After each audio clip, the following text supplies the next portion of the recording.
오늘 사무엘하 23장의 1절만 읽었는데 사실은 1절부터 7절까지 나오는 이 말씀은 다윗의 노래입니다.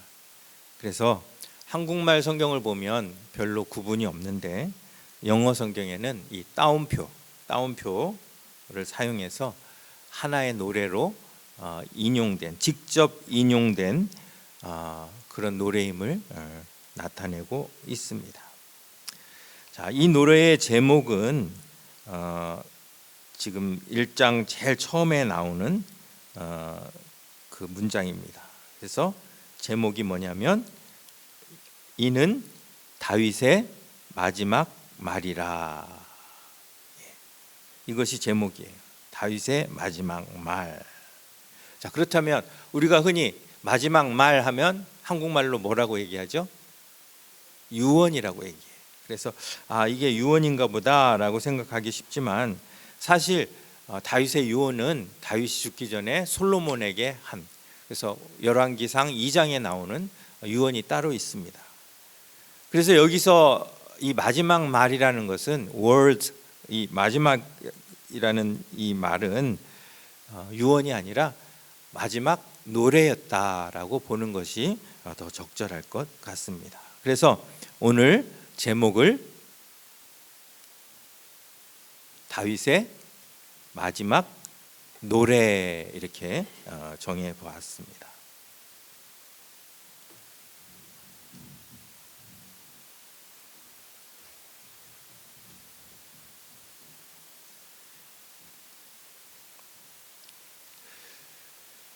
다윗은 노래를 많이 지은 사람으로 유명합니다.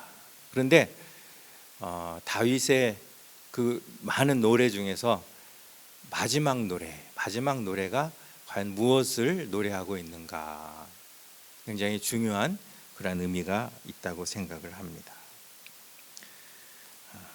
자, 1절을 보겠습니다. 1절을 보면 1절 하반절을 보면 이새의 아들 다윗이 말하며 높이 세워진 자, 야곱의 하나님께로부터 기름 부음 받은 자, 이스라엘의 노래 잘하는 자. 바울은 자신의 정체성을 지금 마지막 노래에서 이야기하고 있습니다. 자, 4가지 정체성이 있죠. 제일 첫 번째 뭡니까? 이새의 아들이다. 두 번째는 높이 세워진 자다. 세 번째는 야곱의 하나님께로부터 기름 부음 받은 자다. 그다음에 네 번째는 이스라엘의 노래 잘하는 자다. 자, 여기에 어떤 의미가 있는지 우리가 함께 살펴보았으면 좋겠습니다. 가장 먼저 다윗은 자기 자신을 이새의 아들 이렇게 이야기를 하죠. 우리가 듣기에는 다윗이 효심이 지극하여서 아버지인 이새를 높이고 있구나, 이렇게 생각하기 쉽습니다. 마치 운동선수나 미스코리아가 수상소감을 이야기할 때 부모님께 감사를 드립니다 라고 하는 것과 비슷하게 들리기 때문이죠. 하지만 실상은 그렇지 않다는 것이죠. 이 이새의 아들이라는 것은 다윗에게 아무 자격이 없다라는 그러한 의미가 되는 것이죠. 성경에 이새의 아들이라는 그러한 표현이 여러 번 나오는데 이 이새의 아들이라는 표현이 쓰일 때는 다윗을 높이기 위해서 쓰였던 적이 단 한 번도 없었다는 사실이에요. 이 이새의 아들이라는 단어가 쓰일 때는 사람들이 다윗을 비하할 때, 다윗을 업신여길 때 사용되었다는 것이죠. 그래서 사울이 요나단에게 이렇게 이야기를 하죠. 이새의 아들을 택한 것이 내 수치와 수치됨을 알지 못하느냐, 이렇게 이야기를 하는 것이죠. 만일 이새가 왕족이었거나 유력한 가문이었다면 사울이 이렇게 이야기하지 못했을 것입니다. 이새는 무시당해도 괜찮은 그런 존재였다는 것입니다. 왕의 아들이 어떻게 이새 같은 자의 자식을 택할 수 있느냐? 그것을 수치스럽게 생각해라 라고 이야기하는 것이죠. 또 다윗이 사울을 피하여 이렇게 도망할 때 나발에게 도움을 청합니다. 그때 나발이 이렇게 이야기를 하죠. 다윗은 누구며 이새의 아들은 누구냐? 내가 어찌 내 떡과 물과 내 양털 깎는 자를 위하여 잡은 고기를 가져다가 어디서 왔는지도 알지 못하는 자들에게 주겠느냐? 이새가 그렇다는 것입니다. 이처럼 이새의 아들이라는 그 사실은 다윗에게 유리한 배경이 아닌 불리한 배경, 별로 알리고 싶지 않은 배경이었다는 것이죠. 반역을 일으킨 세바도 다윗을 이새의 아들이라고 하면서 반역을 일으킵니다. 우리가 다윗과 나눌 분깃이 없으며 이새의 아들에게서 받을 유산이 우리에게 없도다. 이새는 별로 거들떠볼 필요도 없는 그런 존재다라는 것이 왕의 자리에 합당치 않다라는 그런 의미예요. 차라리 이새의 아들이 아니었다면 다윗은 백성들로부터 더 큰 인정을 받을 수 있었을 것입니다. 그렇게 불리한 배경이 바로 이 이새의 아들이라는 사실인데, 다윗은 이 노래의 가장 첫 번째 항목에서 자신이 이새의 아들이라고 밝히고 있는 것입니다. 자, 이 노래를 부를 때 다윗은 이미 40년간 왕위에 올라서 있었던 사람이에요. 이새의 아들의 그 삶이 익숙할까요? 아니면 왕으로서의 삶이 익숙할까요? 왕으로서의 삶이 훨씬 익숙한 사람이에요. 이제는 이새의 아들이라는 꼬리표는 떼버려도 괜찮은 그런 상황이에요. 그런데 다윗은 굳이 이 상황에서 자기가 이새의 아들임을 밝히고 있다는 것입니다. 왜 그럴까요?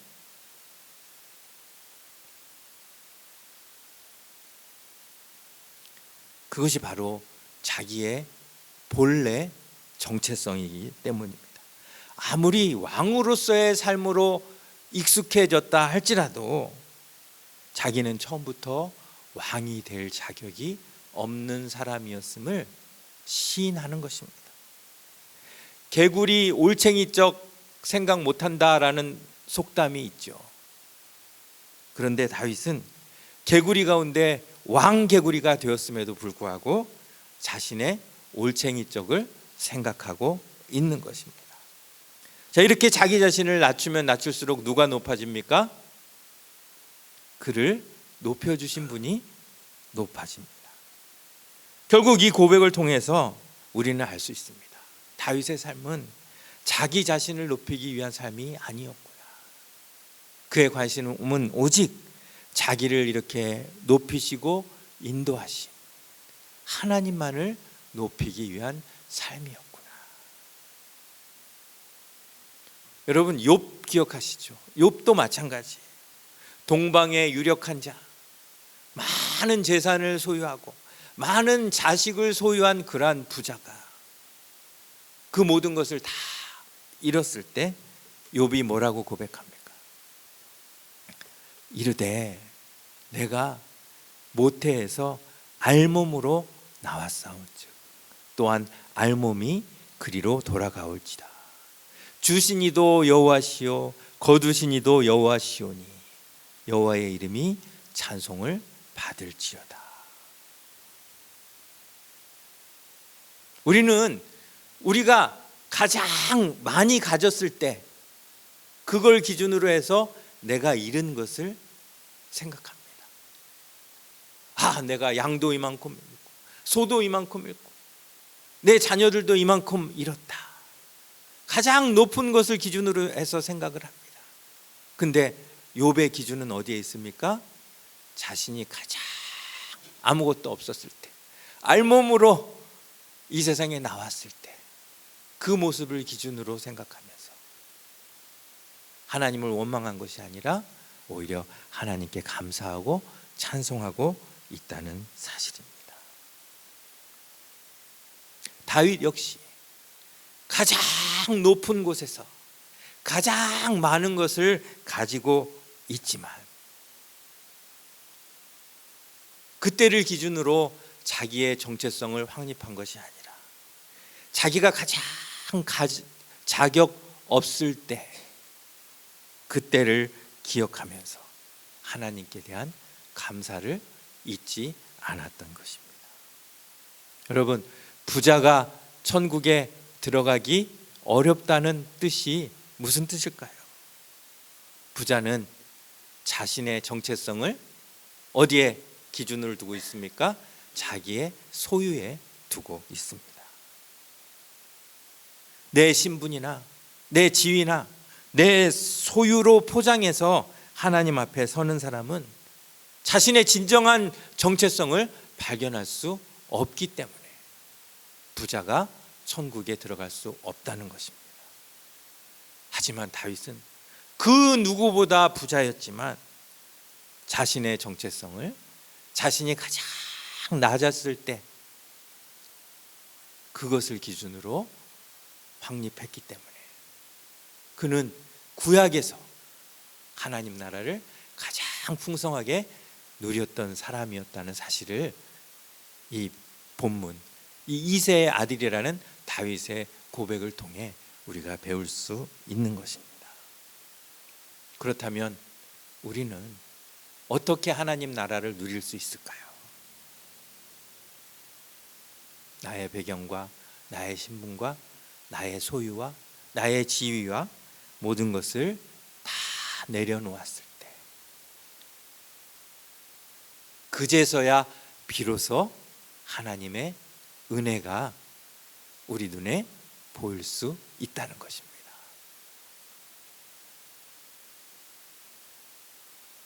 여러분, 여러분이 가장 낮았을 때는 언제였습니까?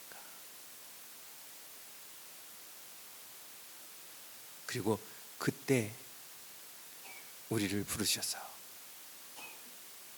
자녀 삼아 주신 그 하나님의 은혜를 바라봐야 합니다. 자, 두 번째로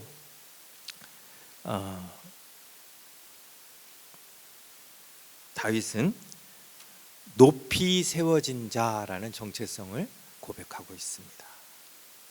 사실 다윗은 개천에서 난 용입니다.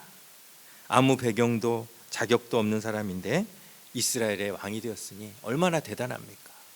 더구나 그 어린 소년이 이 골리앗이란 거인과 맞짱을 떠서 이겼습니다. 그 사실 하나만으로도 나는 이렇게 자격이 있다라고 어필할 수 있는 충분한 조건이 되었습니다. 다윗은 그 어떤 수식어로도 모자란 자수성가 인간 승리의 표본입니다. 더구나 왕이지 않았습니까? 자신이 얼마나 훌륭한 삶을 살았는지, 얼마나 인간 승리를 이루었는지 자서전을 쓰고도 남을 만한 그런 삶이 아닙니까? 그런데 다윗은 이렇게 고백합니다. 이 모든 것을 내가 이루었다. 그것이 아니라 나는 높이 세워졌을 뿐이다. 자, 높이 세워졌다는 것이 능동태입니까? 수동태입니까? 수동태죠. 내가 높은 곳에 섰다. 이게 아니라 높이 세워졌다. 수동태입니다. 세상의 눈으로 봤을 때 놀라운 성공을 거두었지만 다윗은 그것을 단순히 인생의 성공으로 보지 않았다는 것이 그저 높이 세워진 자였을 뿐이라는 것입니다. 자기 힘이 아니었음을 고백합니다. 세우신 분이 따로 있다는 것입니다. 그래서 그 높은 위치가 그냥 뭐 대단한 것인 양 이렇게 이야기하지 않고 대수롭지 않은 것처럼 이야기하는 것입니다. 이 고백에서 우리는 인생을 배울 수 있습니다. 많은 사람들이 높은 곳에 서기를 원하고 또 높은 곳에 세워진 것을 자랑하고 또 높은 곳에 나아가기 위하여 많은 힘을 쏟지만 다윗은 가장 높은 곳에서 이렇게 이야기합니다. 내가 높아진 것은 내가 잘나서가 아니다. 하나님께서 나를 높은 곳에 세워주셨기 때문이다. 그렇다면 만일 다윗이 왕이 아니고 가장 낮은 곳에, 비천한 곳에 있었다면 그의 고백이 어떻게 달라졌겠습니까? 달라지지 않았을 것입니다. 난 그냥 가장 낮은 곳에 세워진 자다.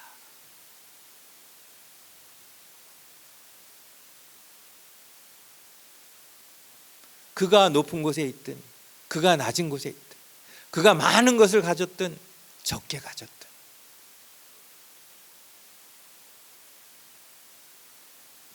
삶의 주도권이 자기에게 있는 것이 아니라 하나님께 있음을 인정하고 나는 그저 높이 세워졌을 뿐이다.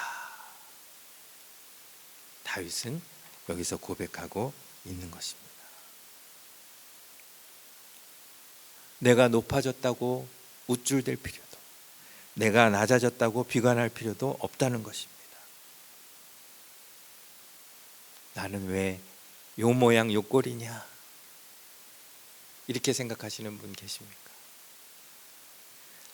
나는 참 내가 봐도 잘 살았다, 이렇게 생각하시는 분 계십니까?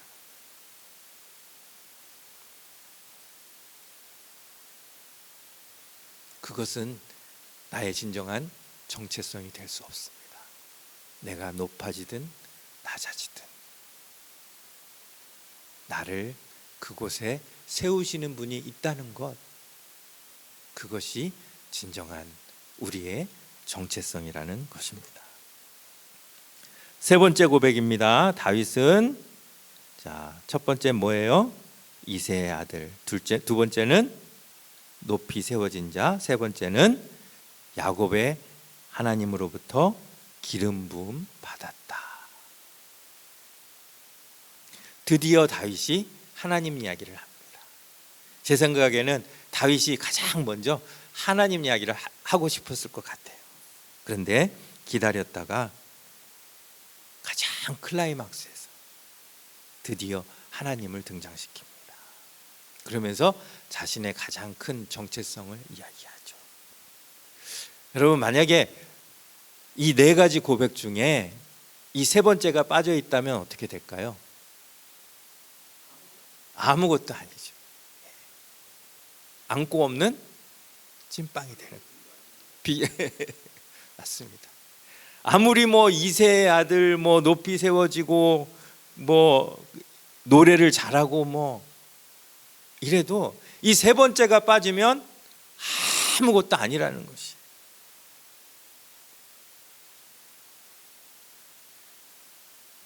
우리 인생도 마찬가지입니다.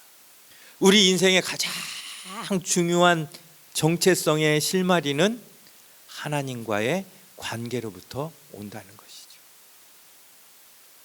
많은 사람들이 하나님과의 관계는 쏙 빼놓고 자신이 어떻게 살았는지 그 성공적인 삶에 대해서 자부심을 가지고 또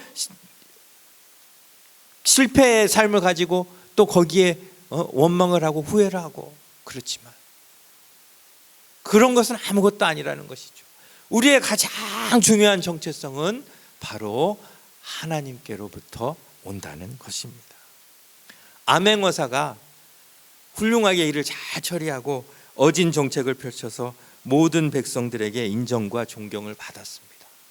그런데 그 암행어사가 가진 마패가 임금으로부터 온 것이 아니라고 하면 어떻게 되겠습니까? 그 사람은 그날로 잡혀서 감옥행을 하게 될 것입니다. 우리의 인생도 마찬가지입니다. 우리의 선행도 마찬가지입니다. 우리의 신앙생활, 교회생활 다 마찬가지입니다. 하나님으로부터 기름 부음을 받지 못한다면, 하나님으로부터 은혜를 얻지 못한다면 우리가 많이 가지는 것, 높아지는 것, 이 세상에서 훌륭하게 인성을 가지고 사는 것 다 소용이 없다는 것입니다. 다윗은 그가 골리앗과 대항해서 싸울 때에도 그의 마음속에는 나는 하나님께로부터 기름 부음을 받은 자다 라는 정체성이 있었다는 것입니다. 사울에게 쫓겨날 때도, 압살롬에게 쫓겨났을 때도, 밧세바를 범하고 나단 선지자의 책망을 들을 때에도, 그리고 모든 백성들에게 존경을 받고 나라가 평온해졌을 때에도 그에게 있어서 가장 중요한 정체성은 그 상황과 환경이 아니라 나는 하나님께로부터 기름 부음 받은 자다라는 것이었다는 것입니다. 이 사실은 저와 여러분 모든 성도들에게 동일하게 적용됩니다.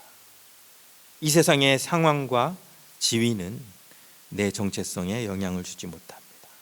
가장 중요한 것은 우리가 하나님께로부터 인치심을 받았느냐,